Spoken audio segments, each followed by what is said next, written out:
আজকে আমরা post colonial feminist theory সম্পর্কে আলোচনা করব। পোস্ট কলোনিয়াল ফেমিনিস্ট থিওরি, প্রথমে আগে এই ম্যাপটার দিকে দেখব।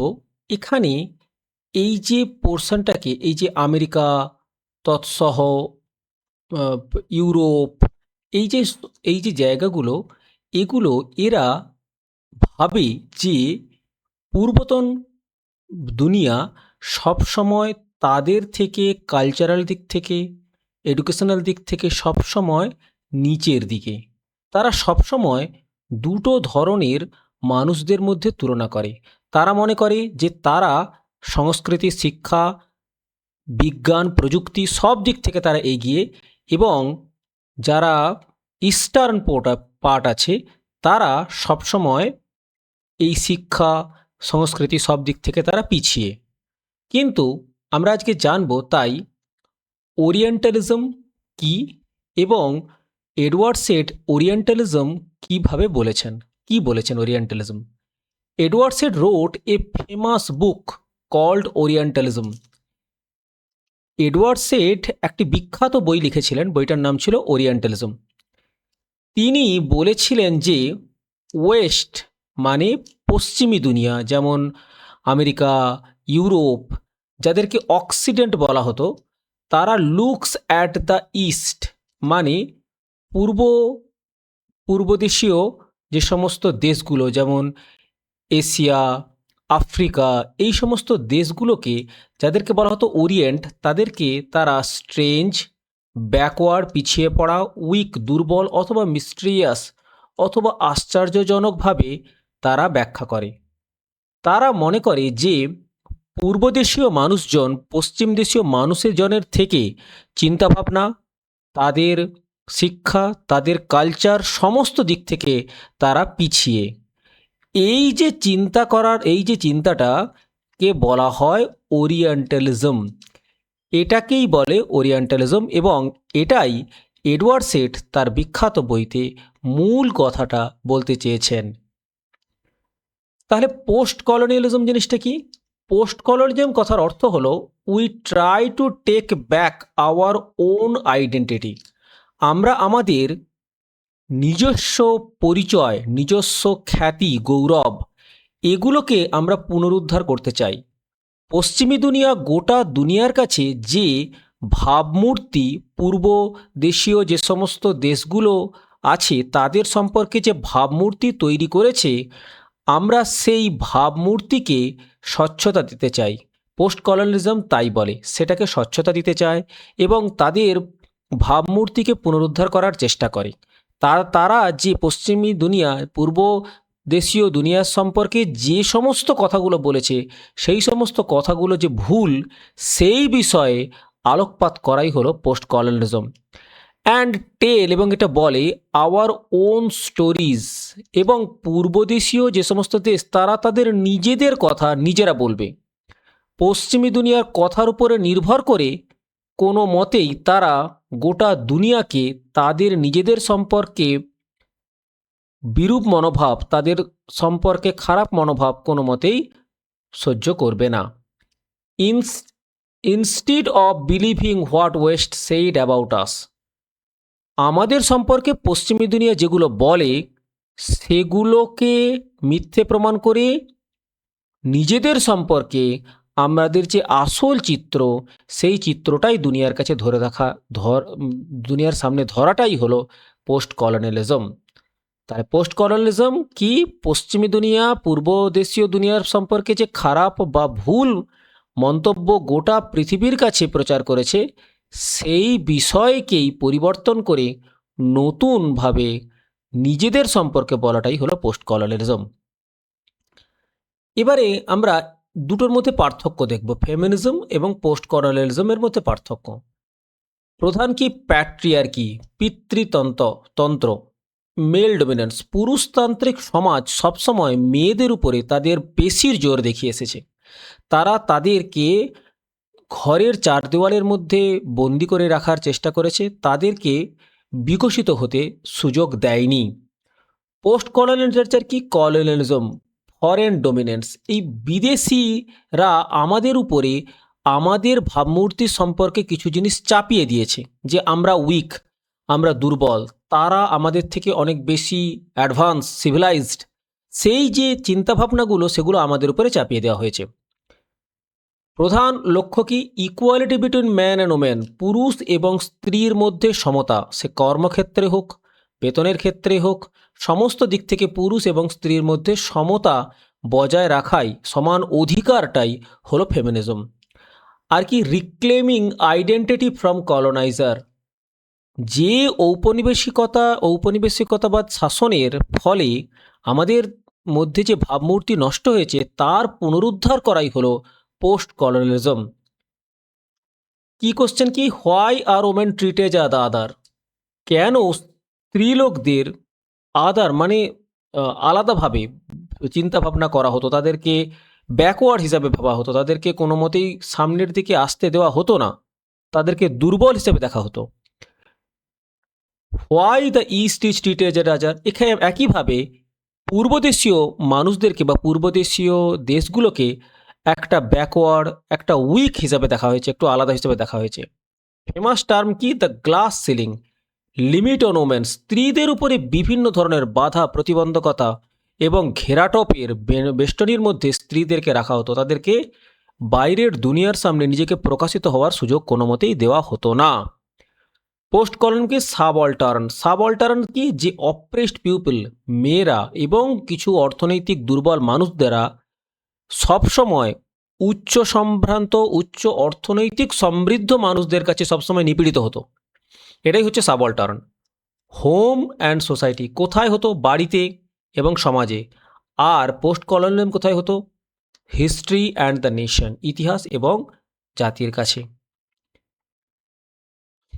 চন্দ্রা তলপড়ে মহন্তি বলেছেন ইন হার বুক, তার বইতে কি আন্ডার ওয়েস্টার্ন আইজ, এই বইতে বলেছেন western feminist open think all third world women, পশ্চিমী দুনিয়ার মানুষজনরা, নারীবাদীরা, তারা সবসময় ভাবে যে থার্ড ওয়ার্ল্ড ওমেন মানে ওমেন ফ্রম পুয়ার কান্ট্রি, যেমন আফ্রিকা, ইন্ডিয়া, এই সমস্ত দেশের মেয়েরা আর দ্য সেম, একই। দে ইমাজিন দেম, তারা তাদেরকে ভাবে as poor, weak, uneducated and helpless. পশ্চিমী দেশের মানুষরা পূর্বদেশীয় মানুষদেরকে দুর্বল এবং অশিক্ষিত, অসহায় এইসব ভাবে। মোহান্তি বলেছেন দিস ইজ রং, এটা ভুল। Women in different countries have different lifes. লন্ডনে যে সমস্ত মানুষজনরা বাস করে, অন্যদিকে একেবারে প্রত্যন্ত গ্রামাঞ্চলে, ভারতের কিংবা আফ্রিকার একেবারে প্রত্যন্ত গ্রামাঞ্চলে যে সমস্ত মেয়েরা বাস করে, তাদের জীবন একই রকম হতে পারে না। তাদের শিক্ষা দীক্ষা, তাদের অর্থনীতি কখনোই একই রকম হতে পারে না। তাদের সংস্কৃতি, কালচার কখনো একই রকম হতে পারে না। তাদের প্রবলেম একই হতে পারে না। So we should not treat all women as one group. সেই জন্য সমস্ত মেয়েকে একটা গ্রুপে কোনো মতেই ফেলা উচিত নয়। গায়ত্রী চক্রবর্তী স্পিভক কি বলেছেন? গায়ত্রী চক্রবর্তী স্পিভক বলেছেন যে একটা বড় প্রশ্ন করেছেন। কি প্রশ্ন? Can the subaltern speak? তার বই ক্যান দ্য সাবঅল্টার্ন স্পিক থেকে তিনি এই প্রশ্নটা করেছেন যে সাবঅল্টার্নরা কি কথা বলতে পারে? তার কথা মানে তার প্রতিবাদ করতে পারে, তার নিজের অধিকারকে দাবি করতে পারে? এখানে প্রশ্ন হচ্ছে হোয়াট ইজ সাবঅল্টার্ন? সাবঅল্টার্ন জিনিসটা কি? A subaltern is a person who has no power and no voice in society. Subaltern হলো সেই ব্যক্তি যার না আছে কোনো শক্তি, না আছে কোনো কণ্ঠস্বর এই সমাজে, প্রতিবাদের কণ্ঠস্বর। তার প্রতি যদি নির্যাতন হয়ে থাকে, তা সত্ত্বেও সে কোনো প্রতিবাদ করতে পারে না, সে তার নিজের অধিকার দাবি করতে পারে না। সে পরিবারে থাকাকালীন কোনো মেয়ে হতে পারে, কিংবা কোনো অর্থনৈতিক দিক থেকে দুর্বল কোনো মানুষ হতে পারে, যে তার নিজের সোসাইটিতে অর্থনৈতিক সমৃদ্ধ মানুষের কাছে সর্বদা অবহেলিত, নিপীড়িত এবং নির্যাতিত হয়। স্পাইভক্স কি বলেছে? The poorest women suffers in two ways. গরিব মেয়েরা দুভাবে নির্যাতিত হয়। From colonial power, foreign rulers মানে বিদেশি শক্তির মাধ্যমে তারা নির্যাতিত হয়। বিদেশি শক্তি ইন দ্য সেন্স, যখন ভারতে পশ্চিমী দুনিয়ার মানুষজনরা শাসন করতে এসেছিল, তখন তাদের দ্বারাও নির্যাতিত হচ্ছে। এছাড়াও ফ্রম দেয়ার ওন সোসাইটি, তাদের নিজেদের সমাজ থেকে, সেই সমস্ত সমাজের পুরুষতান্ত্রিক সমাজের কাছেও তারা নিপীড়িত হচ্ছে।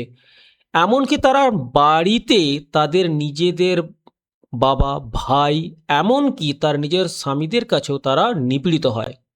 তো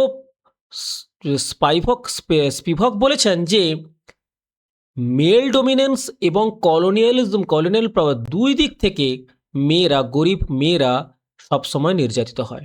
সেই জন্যে দে আর কমপ্লিটলি সাইলেন্ট, সেই জন্যে তারা সবসময় প্রায় চুপ করে যায়। সেই জন্য ক্যান দ্য সাবঅল্টার্ন স্পিক, তারা কি কথা বলতে পারে? কথা বলতে পারে মানে তারা প্রতিবাদ করতে পারে? তারা কোনো মতেই তাদের প্রতিবাদ করতে পারে না। এরপরে আছে মহাশ্বেতা দেবী। মহাশ্বেতা দেবী কি করেছেন, যে Mahasweta Devi writes about tribal and poor women in India, ভারতের গরিব এবং একেবারে নিম্ন সম্প্রদায় বা সমাজের মানুষদের সম্পর্কে কথা বলেন। One of our most famous stories is Draupadi.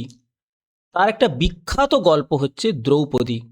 যে দ্রৌপদী মহাভারতের মাইথোলজিক্যাল ক্যারেক্টারের অনুসরণ করে লেখা হয়েছে, সেখানেও অ্যাসেম্বলি হলে দ্রৌপদী যেভাবে নির্যাতিত হয়েছে পুরুষতান্ত্রিক সমাজের কাছে, এখানেও Draupadi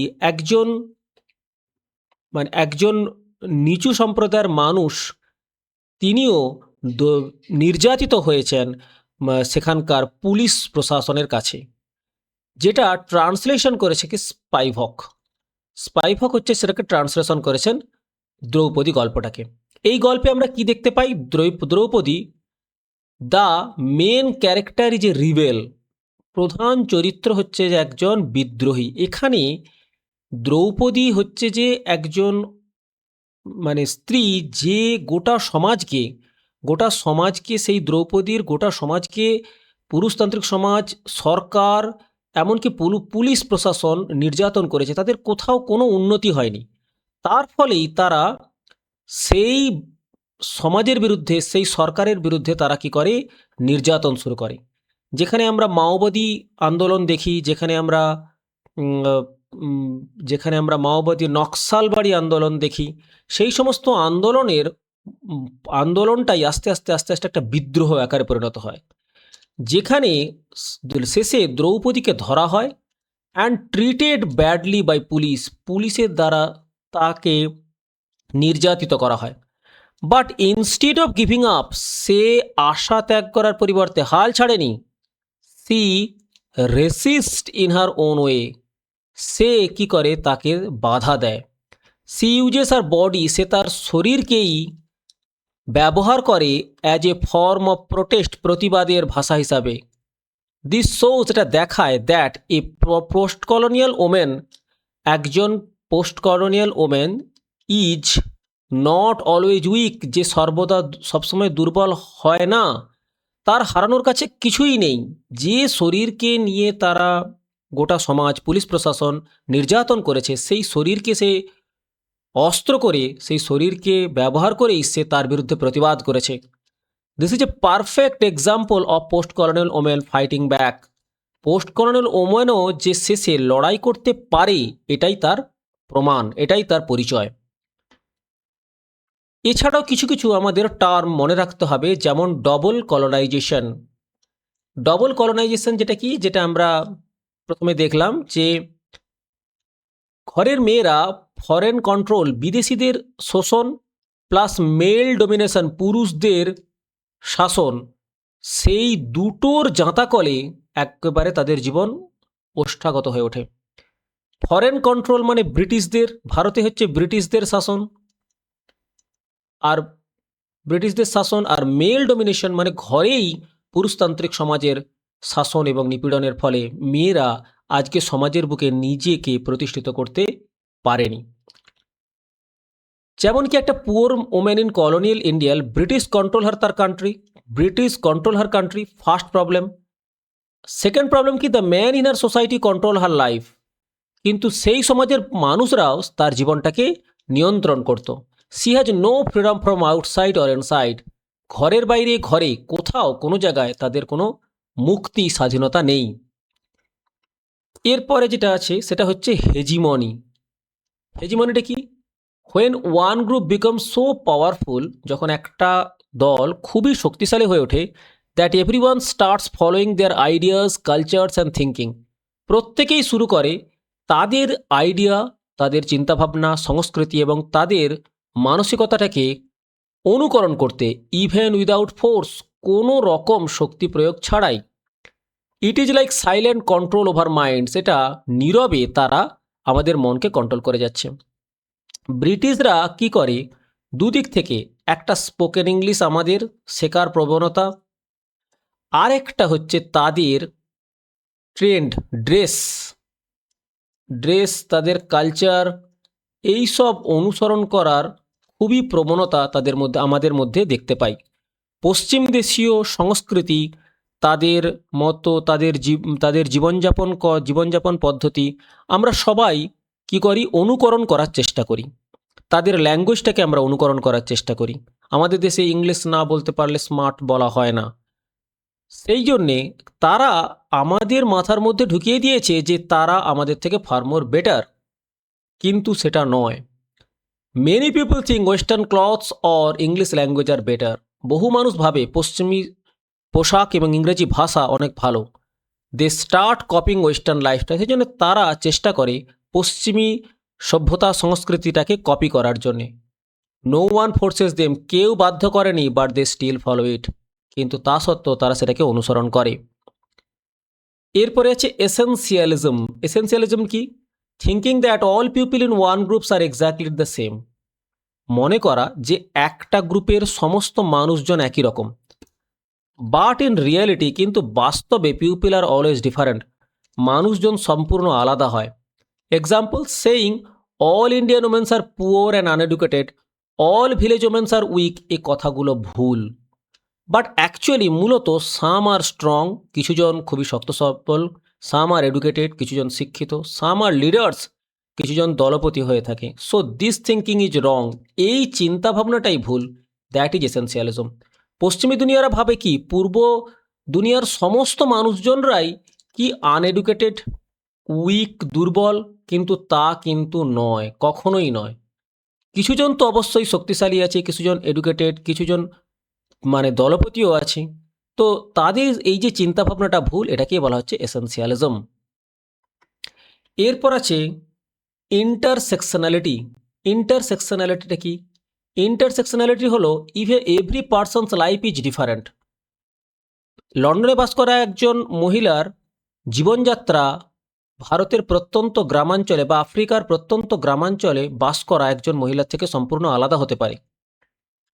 because many things effect them together, কারণ অনেক জিনিস তাদেরকে প্রভাবিত করে, তাকেই বলা হয় ইন্টারসেকশনালিটি। তাহলে ইন্টারসেকশনালিটি কি? Many problems and identities working together, বহু সমস্যা এবং তাদের বহু পরিচিতি, কেউ গরিব, কেউ জেন্ডার প্রবলেম, কারো ফ্যামিলি প্রবলেম, কারো ফিনান্সিয়াল প্রবলেম, সমস্ত কিছু আলাদা হয়ে থাকে। উদাহরণ কি? থিঙ্ক টু ওমেন, দুজন মেয়ে, একটা ধনী রিচ সিটি ওমেন, একজন ধনী শহরের মেয়ে, এ পুয়ার ভিলেজ ওমেন, একজন গরিব গ্রামের মেয়ে। বোথ আর ওমেন, সত্যি, but their lifes are very different, কিন্তু তাদের জীবনটা আলাদা। বিকজ ওয়ান ইজ রিচ, কারণ একজন ধনী, ওয়ান ইজ পুয়ার, একজন গরিব, one is educated and one may not be, এবং একজন এডুকেটেড নয়। So we must look at all factors together, সেজন্য আমাদেরকে সমস্ত বিষয়কে একত্রে দেখতে হবে। That is intersectionality. ধন্যবাদ এই ভিডিওটাকে দেখার জন্যে। আপনারা এই চ্যানেলটিকে সাবস্ক্রাইব করে রাখবেন। ইউজিসি নেট সংক্রান্ত এবং ইংলিশ লিটারেচার সংক্রান্ত সমস্ত ভিডিও এই চ্যানেলে দেওয়া হবে। Thank you.